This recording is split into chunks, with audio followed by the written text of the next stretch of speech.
25 years ago, this past December, there was a movie that was released that, when it was over, moviegoers simply sat in silence. It struck a deep nerve.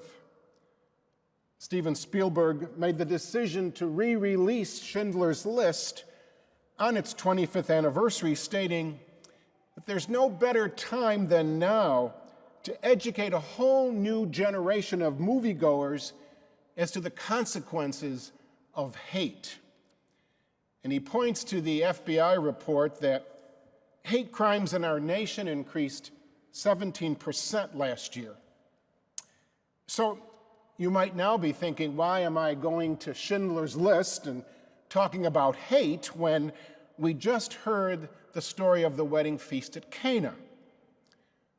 Well, maybe because Jesus uses the story of a wedding feast to make one of his most powerful points in all of the scriptures.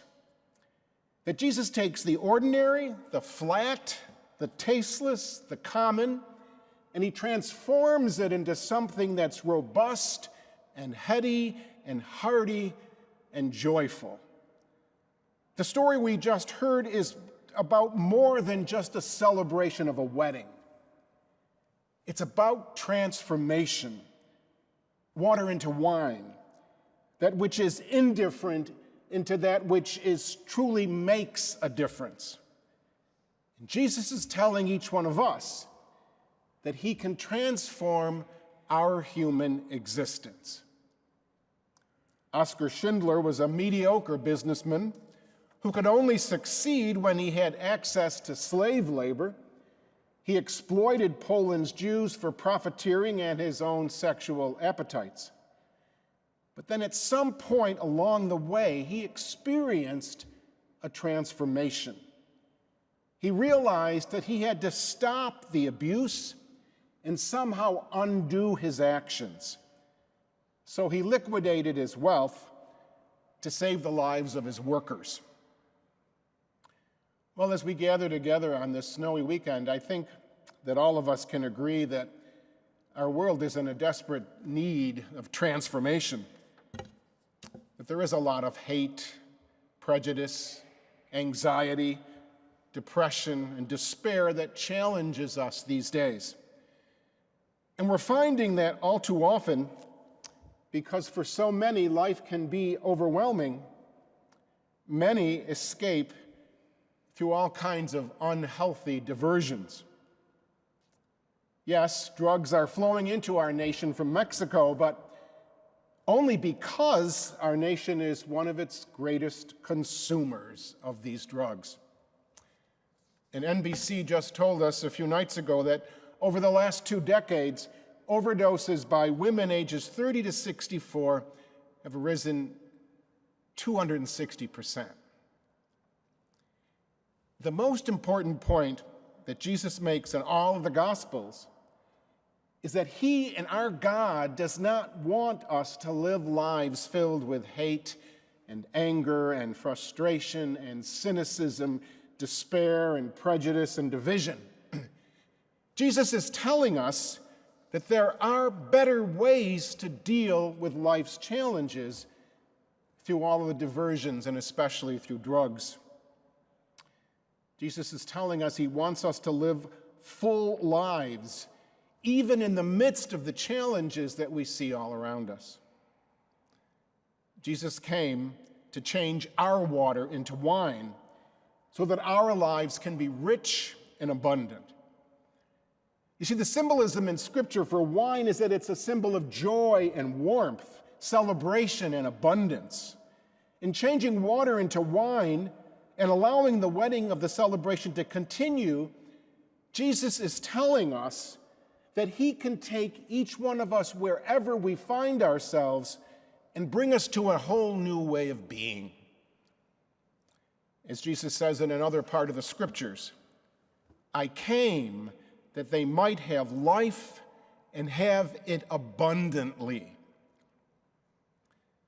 Somehow Oskar Schindler allowed God to break through to him and transform him. And he did lead a much more abundant life. And this is what Jesus offers us. So as we gather this evening, let each of us ask ourselves, where do we find ourselves right now at this present moment?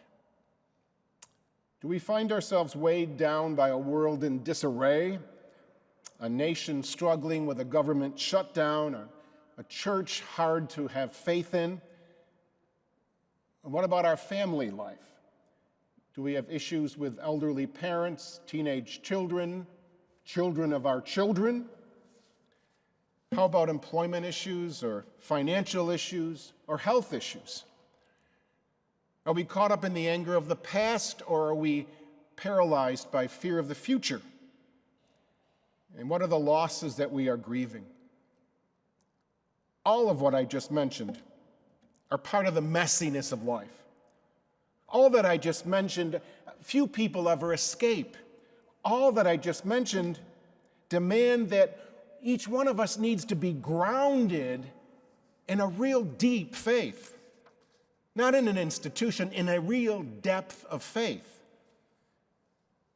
So I guess we have to ask ourselves, what is the foundation in my life that enables me to maneuver through the messiness we see all around us?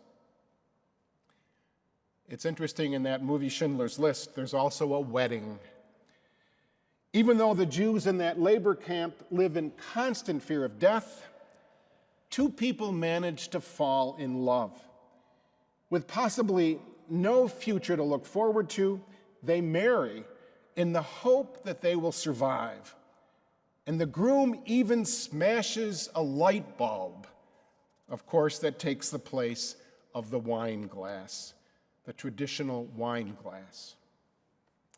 Not only does the couple wed, but they stay true to their Jewish traditions.